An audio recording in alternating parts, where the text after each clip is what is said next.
የነዳጅ የውጭ ሽያጭ ለደቡብ አሜሪካዊቷ ሀገር ቬንዙዌላ ቀዳሚ የምጣኔ ሀብት መሰረቷ ሲሆን በቀን እስከ 900,000 ገደማ በርሜል ነዳጅ ለውጭ ገበያ እንደምታቀርብ መረጃዎች ይጠቁማሉ። አሜሪካ በድንበር አካባቢ የሚገኙ የነዳጅ ጉድጓዶችን ተቆጣጥራብኛለች ስትል ቬንዙዌላ ላይ ክስ ማቅረቧን ተከትሎ የሁለቱ ሀገራት ውጥረት ተባብሶ ቀጥሏል። ጉዳዩ አሁን ላይ በፕሬዝዳንት ትራምፕና በፕሬዝዳንት ኒኮላስ ማዱሮ አስተዳደር መካከል ከባድ ውጥረትን የፈጠረ ሲሆን የዓለም አቀፍ ማህበረሰብ ትኩረት እየሆነም መጥቷል።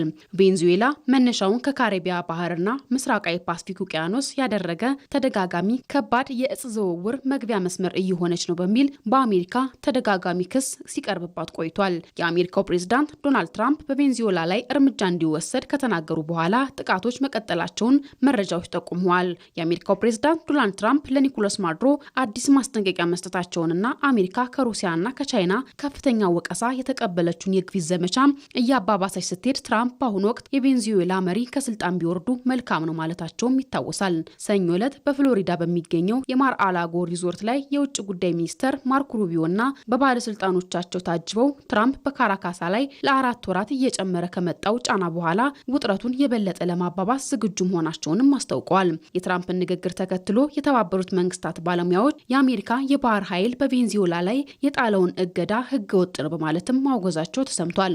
የተባበሩት መንግስታት ባለሙያዎች የአሜሪካን የቬንዙዌላ እገዳ ተችተው እየታዩ ያሉ ጥሰቶች እንዲመረመሩም ጥሪ አቅርበዋል። 4 የተባበሩት መንግስታት የሰብአዊ መብት ባለሙያዎች እንደገለጹት አሜሪካ በቬንዙዌላ ላይ ያደረሰችው ከፊል የባህር ኃይል እገዳ ህገወጥ የጦር መሳሪያ ጥቃት ነው ሲሉም ተናግረዋል።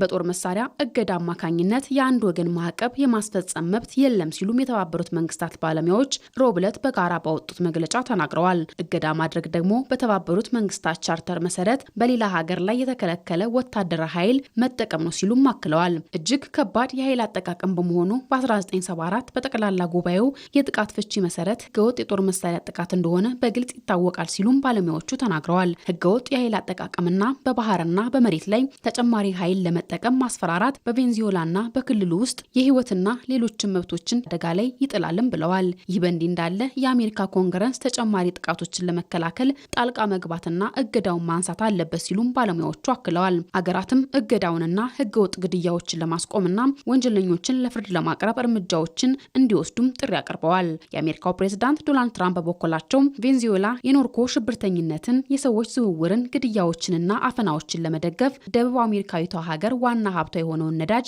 እየተጠቀመች ነው ሲሉም ከሰዋል። አሜሪካ በዓለም ላይ ትልቁ የሆነውን የቬንዙዌላ የነዳጅ ክምችት ለመያዝ ስትል ፕሬዝዳንት ኒኮላስ ማዱሮን ለመገልበጥ እየፈለገች ነው በማለትም ቬንዙዌላ እየወቀሰች ትገኛለች። ከመስከረም ወር ጀምሮ የአሜሪካ ኃይሎች አደንዛዥ እጽ እያጓጓዙ ነው ባሏቸው ጀልባዎች ላይ የአየር ድብደባዎችን እያካሄዱ ሲሆን ከ100 በላይ ሰዎች ተገድለዋል መባሉንም የተለያዩ ዓለም አቀፍ ሚዲያዎች በመዘገብ ላይ ናቸው። ዘገባው የአልጀዚራና ቲአርቲ ወርልድ ነው።